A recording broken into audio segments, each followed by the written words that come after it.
আমি যখন ফার্স্ট 2016-17 ওনাদের বাড়ি গেছি, যাওয়ার সঙ্গে সঙ্গে আমি কিন্তু একটা নেগেটিভ এনার্জি পেয়েছি। পাওয়ার সঙ্গে সঙ্গে অমুক বাবুকে আমি বলেছি যে তোমার কিন্তু ঘরে কোনো অশরীর আত্মা কিন্তু বিরাজমান।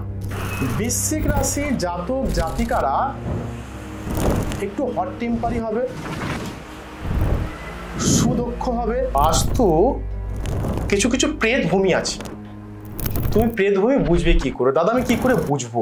আজকে অশরীরী কথায় আমার সঙ্গে আলোচনা করতে যিনি রয়েছেন তিনি কিন্তু যে সে মানুষ নয়, মানে তার অনেক কথাটাই ফলে টলে গেছে আর কি।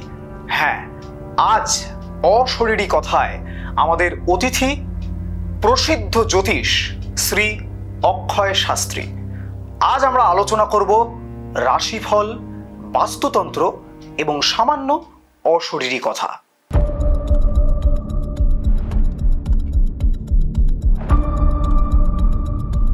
নমস্কার, আমাদের ক্যামেরার সামনে আজকে সরাসরি অক্ষয় শাস্ত্রী। অক্ষয়বাবু, সবার প্রথমে আমাদের চ্যানেলে আপনাকে স্বাগত। নমস্কার। যে প্রশ্নটি নিয়ে সবার প্রথম আপনার কাছে যাব সেটা হলো যে এই যে রাশিফল, অনেক জ্যোতিষ রাশিফল তৈরি করে লোকজনের, এবং সেটা কোনো কোনো ক্ষেত্রে মেলে, কোনো ধরে নেওয়া যায় বৃশ্চিক রাশি, কোনো কোনো ক্ষেত্রে মেলে, কোনো কোনো ক্ষেত্রে মেলে না। এর কারণটা কি? যেহেতু তুমি বৃশ্চিক রাশি কথা বললে, তাহলে ওই প্রসঙ্গে আমি বৃশ্চিক রাশি নিয়ে আমি কিন্তু কথাটা তুলছি। 12খানা রাশির মধ্যে বৃশ্চিক রাশি হলো অষ্টম রাশি, যার অধিপতি মঙ্গল। চন্দ্র বৃশ্চিক রাশি সবসময় নিচু স্তর হয়ে থাকবে। বৃশ্চিক রাশির শুভ রং হলো কালচে খয়েরি, এর শুভ স্টোন হলো রেড কোরাল। বৃশ্চিক রাশি জাতক জাতিকারা একটু হট টেম্পারি হবে, সুদক্ষ হবে, সম্পূর্ণ বিচারক হবে। প্লাস বৃশ্চিক রাশি জাতক জাতিকারা পুঙ্খানুপুঙ্খভাবে বিচার করতে পারে। বৃশ্চিক রাশি 2022-23টা 2022 সাল 2023 সাল অতটা ফল পায়নি, কিন্তু 2024 সালটা খুব শুভ ফল পাবে। কেন? বৃশ্চিক রাশিতে 2024টা একটা শুভ ফলাফল। কারণ হলো কি, 29শে জুন শনি কুম্ভ রাশিতে কিন্তু বক্রী হয়েছে। এর ফলে শনি বৃশ্চিক রাশিতে ঢাইয়া ফেলছে। এর ফলে কিন্তু বৃশ্চিক রাশির শুভাশুভ ফল কিন্তু প্রচুর পাবে। জুলাই, আগস্ট, সেপ্টেম্বর, অক্টোবর খুব গোল্ডেন পিরিয়ড। যদি কোনো জাতক জাতিকা গভর্নমেন্ট সার্ভিস করে, তার প্রমোশন যোগ প্রবল থেকে প্রবলতর আছে, বা কোনো জাতক জাতিকা কোনো গভর্নমেন্ট চাকরি দিচ্ছে, আগস্ট, সেপ্টেম্বর, অক্টোবর, নভেম্বর, ডিসেম্বরের মধ্যে তার অ্যাপয়েন্টমেন্ট লেটার কিন্তু আসবে ভাই, আসতে হবেই। বা কোনো শিক্ষার্থী যদি কোনো পরীক্ষা দিচ্ছে, ভালো সাফল্য অর্জন করবে, খুব লাভবান হবে। কিন্তু কিছু উইক পয়েন্ট হলো যে বৃশ্চিক রাশিতে আগস্ট, সেপ্টেম্বর, অক্টোবর একটু সাবধানে চলাফেরা করতে হবে, পায়ে মোচড় খেতে পারে। আমার হিসেবে বৃশ্চিক রাশিতে যদি একটা সাতমুখী রুদ্রাক্ষ পরা যায়, খুব কিন্তু ভালো শুভ ফল দেবে। বিশেষ করে প্রত্যহ শনিবার হনুমানজির মন্দিরে মাটির প্রদীপ, চামেলি তেল আর 2 পিস লবঙ্গ মহাবীর মন্দিরে অর্পণ করতে হবে, জ্বালাতে হবে, আর হনুমান চালিসা পাঠ করতে হবে। মঙ্গলবার ভাজা ছোলা নুন ছাড়া আখের গুড় মহাবীরকে অর্পণ করুন আর হনুমান চালিসা পাঠ করুন, তাহলে কিন্তু প্রচুর সুরাহ পাবে। বৃশ্চিক রাশি জাতক জাতিকা আমার চেম্বারে আমি যখন দেখি প্রচুর ক্লায়েন্টকে, বৃশ্চিক রাশির জাতক জাতিকারা খুব জাস্টিড হবে, যে কোনো কেস সলভ করতে পারবে। ওরা যেমন সরকারি দপ্তরে বড় অফিসার হতে পারে, সিবিআই হতে পারে, প্রশাসন দপ্তরে বড় অফিসার হতে পারে।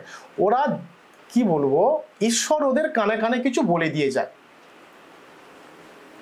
আর যেহেতু মঙ্গলের অধিপতি, ওদের কিন্তু মনের সাহস খুব নিপুণ। ওরা যদি মনে করে এই কাজটা করব, করেই ছাড়বো, না করলে কিন্তু ওরা ফুলফিল হবে না, ওরা করবেই করবে। বৃশ্চিক রাশি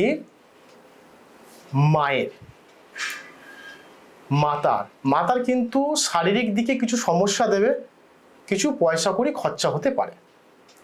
বৃশ্চিক রাশিকে একটু খুব সাবধানে চলতে হবে, নভেম্বর অবধি পায়ে মোচড় খেতে পারে। ওই জন্য বারবার আমি এক কথা বলছি, সাতমুখী রুদ্রাক্ষ অতি অবশ্যই ধারণ করতে হবে। বৃশ্চিক রাশির ইষ্ট দেবী হলো মা বগলা। মা বগলাকে প্রত্যেক মঙ্গলবার পুজো করতে হবে। যদি মন্ত্র বলা যায় খুবই ভালো, নাহলে বাম হাতে হলুদ ফুল নিয়ে হ্রিং বাং বগলামুখী স্বাহা 7 বার বা 21 বার মন্ত্র বলে মা তারার কাছে, মা বগলার কাছে অর্পণ করতে হবে। এইটা যদি করা যায় খুব ভালো কিন্তু সফলতা পাবে। ওই মন্ত্রটি যদি আমাদের দর্শকদের জন্য আরেকবার একটু বলে দেন। বাম হাতে হলুদ ফুল নিয়ে হ্রিং বাং বগলামুখী স্বাহা 7 বার বা 21 বার যদি পাঠ করা যায়, খুব মা বগলামুখী খুব সুপ্রসন্ন হবে, প্লাস জাতক জাতিকাকে সফলতা অর্জন করবে। আচ্ছা, এইবার এই যে বৃশ্চিক রাশি সম্বন্ধে আপনি বললেন, আমি বলতে চাইছি যে আপনি বললেন যে বৃশ্চিক রাশির যে রত্ন, সেটা কি বললেন? Red coral. Red coral. এই যে অনেক জ্যোতিষ বলে যে সোনা দিয়ে রেড কোরাল পড়তে হবে বা রূপো দিয়ে গোমেদ পড়তে হবে, যার ধরুন সোনা কেনার পয়সা নেই বা রূপো কেনার পয়সা নেই, তাদের ক্ষেত্রে এর পথটা কি হতে পারে? ধরুন আমি সোনা বাঁধিয়ে আমার ক্ষমতা নেই পড়ার, এটার একটা সাবস্টিটিউট কি হতে পারে? বলা হচ্ছে রেড কোরাল তামা দিয়ে যদি পরা যায় খুব ভালো কাজ দেয়, খুব ভালো কাজ দেবে। কিন্তু কিছু কিছু রাশি লগ্ন অনুযায়ী কিন্তু তামায় পরা যায় না। যে সমস্ত আমাদের জ্যোতিষ ভাইরা আছে তারা কিন্তু বুঝে শুনেই প্রেসক্রাইব করছে। আমি চট করে বলবো না তুমি সোনা দিয়েই পড়ো। কিছু কিছু আছে রত্ন তামা দিয়েও আছে, ব্রোঞ্জ দিয়েও আছে, রূপো দিয়েও আছে। আমার হিসেবে যদি রেড কোরাল যদি তামা দিয়ে যদি পরা যায় খুব ভালো হবে কাজ। কেন? তামা হলো তড়িৎ সুপরিবাহী, আর লাল পলা হলো মঙ্গল অগ্নিকারক গ্রহ, অগ্নি। অর্থাৎ যদি আমি তামা দিয়ে রেড কোরালটা পরা যায় তাহলে কিন্তু খুব ভালো দেবে কাজ। বোঝা গেল? হ্যাঁ, এবারে যে প্রশ্নে আসবো, আমি আপনার সঙ্গে পরিচয় হওয়ার আগে পর্যন্ত ভাবতাম যে শুধুমাত্র একটি মানুষের জীবনে রাশি হয়। আপনার সঙ্গে পরিচয় হওয়ার পরে আমি জানতে পারলাম যে রাশি এবং লগ্ন এই দুটি আলাদা জিনিস। এর পার্থক্যটা যদি আমাদের দর্শকদের জন্য একটু বলেন। লগ্ন হলো কালপুরুষের চক্র, লগ্ন নিয়ে সমস্ত বিচার করা হয়। কেন? চন্দ্র খুব রানিং প্ল্যানেট, লগ্ন নিয়ে সমস্ত কিন্তু প্রথম হাউস, দ্বিতীয় হাউস, তৃতীয় হাউস, চতুর্থ হাউস, পঞ্চম, একাদশ, দ্বাদশ, 12 সমস্ত লগ্ন নিয়েই কিন্তু বিচার করা যাবে, রাশি নিয়ে নয়। মানে রাশিটা খুব একটা ম্যাটার করে না, লগ্নটাই ম্যাটার করে। লগ্নটাই অনেক ক্ষেত্রে ম্যাটার করে। যাই হোক, তো আমরা সরাসরি দ্বিতীয় প্রশ্নে যাই। আমাদের বহু দর্শকেরা রয়েছেন যারা মাঝে মধ্যে আমাকেও কখনো দেখা হলে রাস্তায় জিজ্ঞেস করেন বা কিছু, যে যদি এমন কোনো উপায় হয় যে টাকা সে ইনকাম করছে কিন্তু রাখতে পারছে না, সে সারাদিন অফিসে থাকছে খুব ভালো থাকছে, রাস্তায় থাকছে চায়ের দোকানে আড্ডা মারছে খুব ভালো থাকছে, কিন্তু বাড়িতে এলেই তার জন্য একটা সমস্যা, তার মনে হচ্ছে একটা কিছু নেগেটিভ তার মধ্যে কাজ করছে। এইটা কেন হতে পারে? শুধু বৃশ্চিক নয়, যে কোনো রাশি, যে কোনো রাশি বলা যায়। এতে কেন বোঝা যাচ্ছে রাহুর কিছু দুষ্প্রভাব আছে। আচ্ছা, বাস্তু কিছু ডিস্টার্ব আছে, বাস্তু ডিস্টার্বের জন্য কিছু আমি রেমেডি দেবো। রেমেডি মানে খুবই অল্প টাকা খরচা, একটা ডাব কিনতে হবে, ডাব, আর একটা স্প্রে। রবিবার একটা ডাব কিনে স্প্রের মধ্যে ঢালা হোক, ভালো করে ঘরটাকে সিন্ধুক নুন দিয়ে মোছা হোক, টোটাল ঘর বারান্দা পারান্দা সবার মোছার পর সমস্ত রুমে শুধু ডাবের স্প্রেটা পরপর 4টে রবিবার করতে হবে। যদি 4টে রবিবার করা হয় অতুলনীয় রেজাল্ট, পাবেই পাবে। অর্থনৈতিক দিক থেকে, মন মানসিকতার দিক থেকে, সামষ্টিক দিক থেকে, অর্থনৈতিক দিক থেকে পজিটিভ একটা এনার্জি সর্বদা বিরাজ করবে, প্লাস ঘরে সুখ শান্তি বিরাজ করবে। এটা হবে, এটা মিরাক্কেল করে দেখলেই কিন্তু মিরাক্কেল, মানে এতটা রেজাল্ট ধারণার বাইরে, কিন্তু করতে হবে। আমি যে টিপস দিলাম, যে দাদা দিল, আমি শুনলাম, করলাম না, তাহলে কিন্তু হবে না। এটা কি যে কোনো রাশির ক্ষেত্রে? যে কোনো রাশির পক্ষে করা যায়। আচ্ছা আচ্ছা আচ্ছা, এইবারে একটা, এই যে বাচ্চারা এখন পড়াশুনোতে বেশ একটা খুব আগ্রহী নয়, যদিও আমিও ছিলাম না কোনোদিন, কেউই খুব একটা পড়াশুনো করতে চায় না, কিন্তু এ যাবৎকাল দেখা যাচ্ছে বাচ্চারা পড়াশুনোর থেকে বেশি হয়তো মোবাইল নিয়ে খেলতে বেশি আগ্রহী। এটা তাদেরকে পথে আনার জন্য যদি কোনো উপায় বলে দেন বাবা মায়েদের জন্য, যে এই বাচ্চাগুলোকে ভালো করে পড়াশোনাটা তাদের আগ্রহী করার জন্য কি করা যেতে পারে? ফার্স্ট এটা দেখতে হবে যে ওদের চন্দ্র কিন্তু খুব নিচু স্তর হয়ে বসে আছে। আচ্ছা। জাতক জাতিকা। আচ্ছা। চন্দ্র হলো মন, চন্দ্র হলো মানসিকতা, চন্দ্র হলো আমাদের মা। আমাদের অ্যাস্ট্রো ভাষায় চন্দ্রকে আমাদের মা ধরা হয়। আচ্ছা। চন্দ্র যখনই নিচু স্তর থাকবে তখন কিন্তু ওদের মন মানসিকতা দোদল ভাব সৃষ্টি হবে, অস্থিরতা হবে, চঞ্চল থাকবে, পড়াশোনায় অমনোযোগী হবে। কি করতে হবে? কি একটা রূপোর গ্লাস কিনতে হবে, রূপোর গ্লাসে জল রেখে প্রত্যেক দিন জাতক বা জাতিকাকে খাওয়াতে হবে।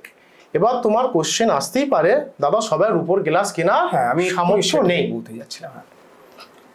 তাহলে কি করতে হবে? রূপোর কোনো চন্দ্র, চাঁদ, অর্ধ চন্দ্রাকৃতি চন্দ্র পূর্ণিমার দিন মিষ্টি দইয়ের মধ্যে ডুবিয়ে রাখতে হবে। রাখার পর সাদা সুতো দিয়ে তার যদি গলায় ধারণ করানো যায়, খুব অতুলনীয় রেজাল্ট। তাও না যদি করা যেতে পারে, হতেই পারে অর্থনৈতিক দিক দিয়ে সবাই তো নয়, স্বাবলম্বী নয়, তাহলে কি করা যেতে পারে? প্রত্যেক দিন প্রত্যেক সোমবার চান করার সময় 1 চামচ দুধ ওই যদি জলের মধ্যে চান করা জলের মধ্যে দিয়ে যদি চান করানো হয়, মিরাক্কেল, প্রচুর রেজাল্ট পাওয়া যাবে। এত রেজাল্ট পাওয়া যাবে ধারণার বাইরে। যে ছেলে চঞ্চল ছিল, মানে অস্থিরতা ছিল, কোনো কিছু কথা শুনছে না, মিরাক্কেল 6টা সোমবার করলেই মানে মিরাক্কেল রেজাল্ট। সে পড়াশোনা অমনোযোগী হবে না, পড়াশোনা নিয়ে থাকবে, সবসময় পড়াশোনা, মিরাক্কেল, মানে এত মিরাক্কেল রেজাল্ট ধারণার বাইরে, খুব ধারণা। এও না যদি করতে পারা যায়, ফিটকিরি পাওয়া যায়, 2খানা ফিটকিরি নিতে হবে, সাদা কাগজ 2খানা ফিটকিরি, জাতক বা জাতিকা পড়ুয়াদের মাথার দিকে একটা ফিটকিরি রাখতে হবে, বিছনার নিচে পায়ের দিকে একটা ফিটকিরি রাখতে হবে। কর্পূরের ডালা কর্পূরের ডালা সাদা কাপড়ে মুড়ে তার ব্যাগে রাখতে হবে। প্রত্যহ দিন ওই কর্পূরটা কিন্তু ঘ্রাণ নিতে হবে। নিলে কি হবে? এই পড়াশোনার যে দুদুল ভাবটা, অমনোযোগী ভাবটা, সেটা কিন্তু সলভ হয়ে যাবে। সেই পড়ুয়া কিন্তু মিরাক্কেল রেজাল্ট পাবে। এও না যদি করা যেতে পারে, জাফরান বা কেশর প্রত্যহ দিন চান করার পর মা প্রত্যেক দিন তাকে তিলক পরান, 2 পিস বা 3 পিস জলে গুলে তাকে ফোঁটা পরান। যত নিম্নমানের স্টুডেন্ট হোক না কেন, সে কিন্তু খুব ভালো রেজাল্ট করবে। মন মানসিকতা থেকে দুর্বল কেটে যাবে, পড়াশোনার একটা মনোযোগ সৃষ্টি হবে, মিরাক্কেল রেজাল্ট। আমি বারবার বলছি, টিপসগুলো বলছি, শুধু শুনলে হবে না, করতে হবে। করার পরে কিন্তু রেজাল্ট, না হলে কিন্তু রেজাল্ট নয়। একদমই আমরা অনেক অনেক গুরুত্বপূর্ণ প্রয়োজনীয় তথ্য পেলাম অক্ষয়বাবুর থেকে। আমরা আলোচনা আরো এগোবো। আমি একটা কথা আপনার কাছে জানতে চাই, আমি বাস্তুর জায়গায় আসবো একটু পরে, কিন্তু তার আগে এই অমাবস্যা পূর্ণিমায় অনেকের বলে যন্ত্রণা, গায়ে হাতে পায়ে যন্ত্রণা হয়। আমার রিসেন্ট কিছুদিন আগে সত্যি আমার সঙ্গে আমার কর্মক্ষেত্রে আমাকে একজন বলেছেন, নাম বলছি না, যে আমার না অমাবস্যা পূর্ণিমায় হাঁটুতে খুব ব্যথা হয়। এটা অমাবস্যা পূর্ণিমাতেই কেন হয়? বলা হচ্ছে যে মানুষের কিন্তু বাত আছে। আমাদের অ্যাস্ট্রো ভাষায় বলা হচ্ছে, যদি কারো বাত বা রিউমোলজি, যদি কোনো রেড কোরাল যদি ধারণ করানো যায় উইথ তামায়, কপারে যদি পরানো যায়, এই কিন্তু জয়েন্টগুলো ব্যথা কিন্তু অত থাকবে না। একাদশী তো হয়, অমাবস্যা পূর্ণিমা নয়, একাদশীতে হয়েও একাদশীতে কিন্তু দুষ্প্রভাব ফেলে, একাদশীতে দুষ্প্রভাব ফেলতে পারে। আচ্ছা, এই যে রেড কোরালটা আপনি বললেন তামা দিয়ে পড়তে হবে, এইটাও কি সমস্ত রাশির জন্যই হতে পারে নাকি শুধু বৃশ্চিক? না, রেড কোরাল সমস্ত রাশির পক্ষে পড়া যেতে পারে। আচ্ছা, কিন্তু আগে কিন্তু জাতক জাতিকা ছকটা বিচার করতে হবে। আচ্ছা, বিচার করার পর তাই কিন্তু দেওয়া উচিত।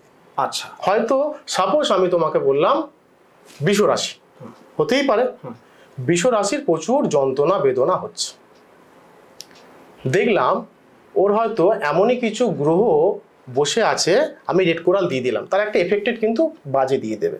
কিন্তু যদি কোনো সুপন্ন ভালো অ্যাস্ট্রোলজার সঙ্গে যদি কনসাল্ট করে যদি পড়া যায়, যদি কোনো অ্যাস্ট্রোর সঙ্গে যাওয়া হয়, আমার এই সমস্যা হচ্ছে, তাহলে কিন্তু উনি রেড কোরাল কিন্তু প্রেসক্রাইব করবে। আর একটা হতে পারে যে কেতু যদি খারাপ থাকে এই সমস্যাগুলো কিন্তু হবে, যেমন শোল্ডার জয়েন্ট হবে, স্পাইনাল কর্ডের সমস্যা হবে, পাঁজরের সমস্যা হবে, নাভি থেকে থাই অবধি ভেতরে যৌনাঙ্গের কিন্তু সমস্যা হতে পারে, হবেই। প্লাস আর একটা হবে যে কেতু সমস্যা থাকলে তোমার নামে অপপ্রচার করা হবে, তোমার নামে সমালোচনা করা হবে, তোমাকে নিয়ে উল্টোপাল্টা কথা বলা হবে। কেতু দুষ্প্রভাব ফলে কিন্তু বেশিরভাগ কিন্তু হাড়ের সমস্যা আছে, বিশেষ করে গোপন অঙ্গে। এবার তুমি কোশ্চেন করতেই পারো, তাহলে দাদা তাহলে এর কোনো রিমেডি আছে? অতি অবশ্যই আছে। কি করতে হবে? কোনো মন্দিরে ব্ল্যাক কালার বস্ত্র দান করতে হবে, সে একটা হতে পারে বা 10টা হতে পারে। কালো মাছ কলাই কালো কাপড়ে জড়িয়ে কোনো মন্দিরে বসিয়ে দিয়ে আসতে হবে। কুকুরকে ধূসর বর্ণ কুকুর বা হালকা কালো বর্ণের কুকুর, তাকে কিছু খাবার দান করতে হবে। এর ফলে কি কেতু দুষ্প্রভাবটা কিন্তু দূর হবে। এর ফলে অমাবস্যা পূর্ণিমায় একাদশীতে তার যন্ত্রণা ব্যথা বেদনা অনেক কমবে। বিশেষ করে জানতে হবে যে কেতু যদি খুব নিচুস্তর হয়ে থাকে চাটে, কিছু কিছু সমস্যা দেখা দেবে। যে তোমাকে বললাম সমালোচনা, তোমার নামে উল্টোপাল্টা কথা বলা, পাঁজর যন্ত্রণা, শোল্ডার জয়েন্ট যন্ত্রণা, স্পাইনাল কর্ড, আপার, এই সমস্যাগুলো কিন্তু খুব হয়ে যাবে। তখনই ভেবে নিতে হবে এর কিন্তু কেতু দুষ্প্রভাব রয়েছে, খারাপ আছে। এই টিপসগুলো যদি করা যায় অনেক রেজাল্ট পাওয়া যাবে, অনেক, মানে এতটা রেজাল্ট পাওয়া যাবে ধারণার বাইরে। একদমই, আমরা অনেকগুলো গুরুত্বপূর্ণ তথ্য অক্ষয়বাবুর কাছ থেকে পাচ্ছি। এর মধ্যে একটা ছোট্ট কথা বলে রাখি, যদি আপনাদের কারোর রাশিফল নিয়ে বা কোনো কিছু নিয়ে, এই অ্যাস্ট্রোলজির ব্যাপার নিয়ে কোনো রকম প্রশ্ন থাকে, তাহলে সরাসরি আমাদের চ্যানেলের সঙ্গে যোগাযোগ করুন। আমাদের স্ক্রিনে দেওয়া হোয়াটসঅ্যাপ নাম্বারে আপনাদের সমস্যার কথা জানান। অক্ষয়বাবুকে আমরা যখন সঙ্গে পেয়েছি, যথাসাধ্য আমরা চেষ্টা করব আপনাদের সেই সমস্যার সমাধান করার। এইবারে আমরা সরাসরি বাস্তুর প্রসঙ্গে চলে আসি। এই যে আপনার অক্ষয়বাবুর একটি অসাধারণ গুণ আছে, এটা অফ ক্যামেরা আমাকে উনি বলেছেন, যে উনি যে কোনো বাস্তুতে পা রাখলে বলে দিতে পারেন, সেই ঠিক বলছি, সেই বাস্তু গন্ডগোল আছে কিনা বা সেটা ভালো আছে কিনা। আমরা সেটা কি করে বুঝবো? আপনি তো বুঝে যান, আপনার সেই পাওয়ার রয়েছে, আপনি পা দিলে বুঝতে পারছেন যে বাস্তু খারাপ।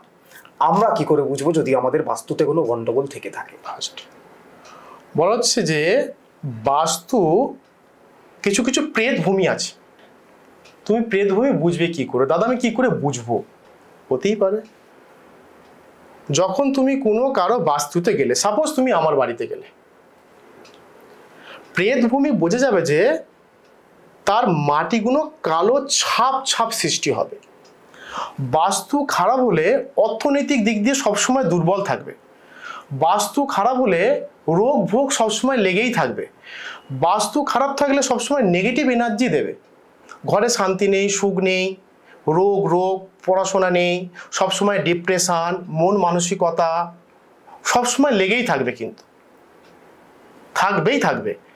আর দ্বিতীয় হলো যে বাস্তু খারাপ থাকলে যাকে বলা হচ্ছে নাস্তিকতা সৃষ্টি হবে, হবে, চলবে, করছে, মানে একটা সবসময় লেগেই থাকবে, মানে রোগ ভোগ সবসময় লেগেই থাকবে, মানে কন্টিনিউ, মানে এ সুস্থ হচ্ছে ও ভালো হবে, ও সুস্থ হচ্ছে ও ভালো হবে, কিন্তু এটা রেগুলার নিত্য সাথী। থাকবেই থাকবে। হয়তো আমি আমার এতে বলছি, আমি একটা কেস সলভ করেছিলাম, আমি তার নাম বলছি না যেহেতু আমার খুব ঘনিষ্ঠ ক্লায়েন্ট, কিছুই বলছি না, জাস্ট কিছু সলভ করেছি তার আমি করছি। আমি যখন ফার্স্ট 2016-17 ওনাদের বাড়ি গেছি, যাওয়ার সঙ্গে সঙ্গে আমি কিন্তু একটা নেগেটিভ এনার্জি পেয়েছি। পাওয়ার সঙ্গে সঙ্গে অমুক বাবুকে আমি বলেছি যে তোমার কিন্তু ঘরে কোনো অশরীর আত্মা কিন্তু বিরাজমান। ও বলছে না দাদা আমার তো কোনো সমস্যা হচ্ছে না। তখন ওনার মিসেস চট করে এসে আমাকে জল দিচ্ছে, মানে কথাটাকে এড়িয়ে দেওয়ার চেষ্টা করাচ্ছে। আমি জল খেলাম, জল খেয়ে আমি বললাম কিছু মনে করো না ভাই, তোমার মিসেসের ওপর কিন্তু একটা এফেক্টেড আছে। বলছে না দাদা আমার মিসেস তো মানে সাইকিয়াট্রিস্ট পেশেন্ট। বলছি না ও সাইকিয়াট্রিস্ট পেশেন্ট নয়, ওর ওপর কিন্তু কিছু অশরীরী আত্মা কিন্তু ভালো যোগাযোগ আছে বা এখানে সমস্যা আছে। তখন উনি আমাকে বললেন আপনি কিন্তু ঠিক বলেছেন, আমি কিছু অনুভব করতে পারি কিন্তু কাউকে কিছু বলতে পারি না। যখন ওদের ঘরে সমস্ত ক্রিয়াকলাপ করা হলো, মানে ওদের ঘরের সামনে একটা গাছ ছিল, কি গাছ বলছি না, গাছ ছিল। যখন কিছু ক্রিয়া করার পর রাত্রির 1:55:46 সেই গাছটা কিন্তু আমি কিন্তু শুনিয়ে দিয়েছিলাম। কাজটা করার পরে কিন্তু যাকে এইখান দিয়ে সরানো হচ্ছে সে কিন্তু কিছু প্রমাণ দিয়ে যাবে। তাহলে তুমি আমাকে বিশ্বাস করবে কেন? হ্যাঁ সেই তো, তুমি যে অত টাকা খরচা করছো বিশ্বাস করবে কেন? অসম্ভব। আমি ওকে বললাম তুমি যখন এই কাজটা করবে ওই গাছটা কিন্তু ভাঙবে, ভেঙে তোমার ছাদে পড়বে। ঠিক 1:55:46 ওইটা কিন্তু হয়েছে। আচ্ছা এটা আপনি আগে বলে দিয়েছিলেন? হ্যাঁ, করার পর সে কিন্তু জাতক জাতিকা এখন কিন্তু হ্যাপি ফ্যামিলি। আচ্ছা তা তো আমি বলে দিই হাওড়া বেলুড়ের মধ্যে কিন্তু। আচ্ছা পারফেক্ট বলছি না, বলা উচিত নয়, না একদমই নয়। হ্যাঁ সে এমনই, সে আমার এখন কিন্তু দীক্ষায় দীক্ষিত। আচ্ছা আজকে আমি আসার আগে তাদের বাড়ি কিন্তু আমি কিছু নাস্তা পানি করে এসেছি। আচ্ছা মানে এখন এমনই অন্ততরঙ্গ হয়ে গেছে, আমার কিছু অনুষ্ঠান হলেও আমি ওদেরকে বলবো। সে এখন ফ্রি মাইন্ড, তার সুখে সংসারে বসবাস করছে। ঈশ্বরকে জানাই উনি যেন দীর্ঘায়ু হয়, তার সুখে সংসার আরও বৃদ্ধি হোক, তার যেন ঘরে স্বয়ং ভগবান বিষ্ণু মা লক্ষ্মী সর্বদা বিরাজ করে। অশরীরী আত্মা কিন্তু সর্বদা বিরাজমান। আচ্ছা আমরা কিন্তু অনুভব করি, কিছু কিছু লোক অনুভব করে না। ভূত প্রেত পিশাচ সমস্ত কিছুই কিন্তু বিশ্ব ব্রহ্মাণ্ডে আছে। কিছু কিছু রাশি লগ্ন তারা কিন্তু বুঝতে পারে, কিছু কিছু বুঝতে পারে না। এখন কিন্তু ওই ফ্যামিলি এতটা ভালো ফ্যামিলি হয়ে গেছে,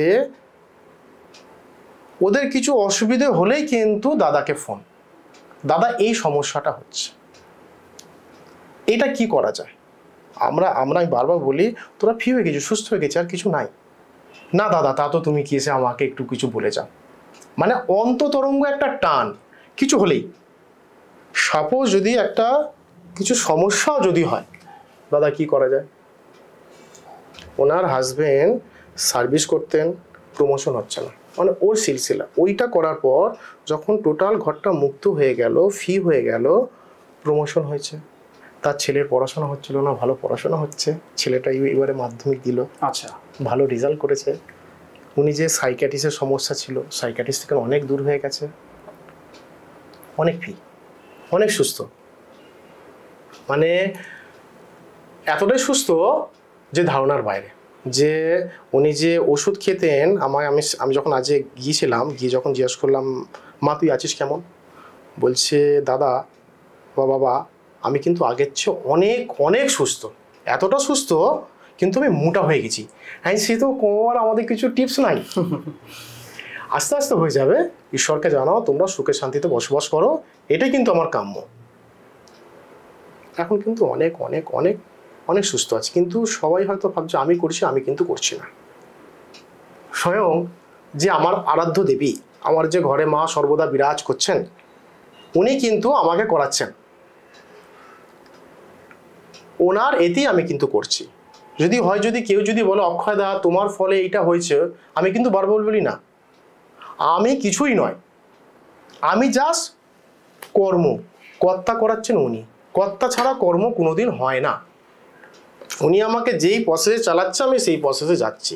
কিন্তু আমি আর একটা কথা বলতে পারি, এই বিশাল বড় পৃথিবীর মধ্যে, বিশ্ব ব্রহ্মাণ্ডের মধ্যে আমি একজন ক্ষুদ্রতম অ্যাস্ট্রোলজার, কিছুই শিখতে পারিনি। আমি এখন নর্দমার পোকা, আমি নিজেকে ছোট মনে করলাম। কেন? অ্যাস্ট্রোলজি হলো অগভীর সমুদ্র, যত নাববে তত মোজা, যত গ্রন্থ নিয়ে পড়বে তত মোজা। আমার হিসেবে আমি এখন কিট। আমার অনেক অ্যাস্ট্রো বন্ধু আছে, খুব ভালো ভালো বন্ধু, খুব ভালো অ্যাস্ট্রোলজার। আমি বারবার বলি সমস্ত ক্লায়েন্টদেরকে ভালো অ্যাস্ট্রোর সঙ্গে কনসাল্ট করবেন। ভালো অ্যাস্ট্রোর সঙ্গে কনসাল্ট করলে কি হবে, আপনি কিন্তু সাকসেসের জায়গাটা পাবেন। আর ভালো অ্যাস্ট্রোলজির সঙ্গে না কনসাল্ট করলে টাকাটা কিন্তু বৃথা। আমার কাছে অনেক ক্লায়েন্ট আসে, দাদা এই করেছি, সেই করেছি, এই করেছি, সে ঠিকই আছে, কোনো অসুবিধা নেই, তুমি এইগুলো করো। প্রকৃতপক্ষে যারা অ্যাস্ট্রো হবে, অন্য কোনো অ্যাস্ট্রোর অগুণাগুণ ধরবে না, কোনোদিন ধরবে না। এটা কিন্তু বাস্তব, এটা কিন্তু ধরা উচিত নয়। সত্যি সেটা যে কোনো প্রফেশনেই শুধু করা উচিত নয়। কেন? উনি ওনার মতন চলেছেন, আমি আমার মতন চলছি। একদমই তাই। উনি ওনার মতন প্রেডিকশন করেছে, আমি আমার মতন প্রেডিকশন করেছি। প্রেডিকশন অনেক রকম হয়, করার পর কিন্তু অনেক সাকসেস হয়েছে, অনেক ভালো হয়েছে। আমার যে গুরু, তন্ত্রক্রিয়ার গুরু, আমার নিজের জেঠুমণি। আচ্ছা। আমাকে তন্ত্রক্রিয়া হাত ধরে শিখিয়েছেন, প্লাস আমার মাও এই লাইনে ছিলেন। আমার মা গত হয়ে গেছেন। প্লাস আমার যে অ্যাস্ট্রো গুরু, ওনার যেন পদ্মরেণু আমার সবসময় মাথায় থাকুক। ওনার প্রেডিকশন খুব সুন্দর, ওনাকে আমি সহস্র কোটি প্রণাম জানাই। যার ওনার ছত্র সহায় আমি কিন্তু অ্যাস্ট্রোটা শিখেছি। আমি ঈশ্বরকে জানাই উনি দীর্ঘায়ু হোক, ওনার আরও নাম ছড়াক। ওনার নাম ছড়ালে কিন্তু আমাদের ছড়াবে। আমি এই স্যারের কিন্তু স্টুডেন্ট। আমি আমার গুরুকে সবসময় আমার হৃদয়ে রাখি। কেন? গুরু কি পাহি কেবলম, গুরু ছাড়া কিছুই নাই। অর্থাৎ গুরুকে যদি আমি আমার হৃদয়ে রাখি, আমি কিন্তু আমার ক্লায়েন্টদেরকে সবাইকে দেখতে পারবো। কেন? আমার প্র্যাকটিস লাইনে আমি যতজনকে প্রেডিকশন করেছি, তারা কিন্তু সাকসেস। একদমই তাই। এই যে প্রচুর মানুষ পৃথিবীতে আছেন যারা শুধুমাত্র অন্য মানুষের ক্ষতি চান, কিন্তু এমন অনেক মানুষ পৃথিবীতে রয়েছেন যারা দৈবতত্ত্বের মাধ্যমে সব সময় চেষ্টা করেন যে যদি মানুষের একটু উপকার করা যায়। অক্ষয়বাবু কিন্তু তেমনই একজন মানুষ, এবং আমরা আশা করি পরবর্তী কোনো এপিসোডে আমরা অক্ষয়বাবুকে যদি আবার ডাকি, তাহলে অবশ্যই তিনি আমাদের অবশ্যই আসবেন। অনেক অনেক ধন্যবাদ আপনাকে, এবং এই সঙ্গে শেষ করলাম আমাদের আজকের এপিসোড। ধন্যবাদ, ভালো থাকবেন সবাই। আমাদের চ্যানেলে টেলিকাস্ট হওয়া ঘটনাগুলি আপনাদের কেমন লাগছে কমেন্টের মাধ্যমে অবশ্যই আমাদের জানান, এবং আপনাদের সাথেও যদি ঘটে থাকে এমনই কোনো অলৌকিক ঘটনা, অবশ্যই স্ক্রিনে দেওয়া হোয়াটসঅ্যাপ নাম্বারে আমাদেরকে সেটা জানান অথবা জিমেইল করুন। ধন্যবাদ।